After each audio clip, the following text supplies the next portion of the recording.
এখন প্রশ্ন তো একটাই, বিয়ে বাড়িতে কে কি গিফট দিল? আনন্দ আম্বানি রাধিকা মার্চেন্টের 1,000 কোটি রুপির এই প্রি ওয়েডিং অনুষ্ঠানে বড় লোকসরা তো কম আসেনি। ইন্ডিয়ার বাইরের মানে দেশ বিদেশের অনেক বড় লোকসরা হাজির হয়েছিল। এখন এই বড় লোকরা এই প্রি ওয়েডিং ফাংশনে কি দিল উপহার, সেটাই তো জানার ইচ্ছে। চলুন তাহলে একটু জেনে আসি। ওয়েল, এক্স্যাক্টলি সবাই কি কি দিয়েছে সেটা তো জানা যায়নি, তবে হ্যাঁ, কিছু কিছু তারকার গিফটস এর ব্যাপারে জানা গিয়েছে, তবে সেটাও রিমোট। যেমন রণবীর আলিয়ার ক্ষেত্রে জানা যায় তারা রাধিকা মার্চেন্টকে দিয়েছে বেশ সুন্দর ডায়মন্ডের বানানো খুব এক্সপেন্সিভ একটা পার্স, যেটার দাম 35,000 দিরহাম, মানে দুবাইয়ের ব্র্যান্ডের আর কি। সো বাংলাদেশি টাকায় ওটার প্রাইস হয় 10 লক্ষ টাকা।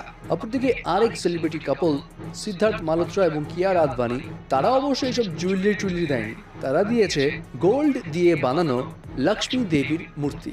এছাড়া ভিকি কৌশল এবং ক্যাটরিনা কাইফ, তাদের ক্ষেত্রে জানা যায় তারা রাধিকা মার্চেন্টের জন্য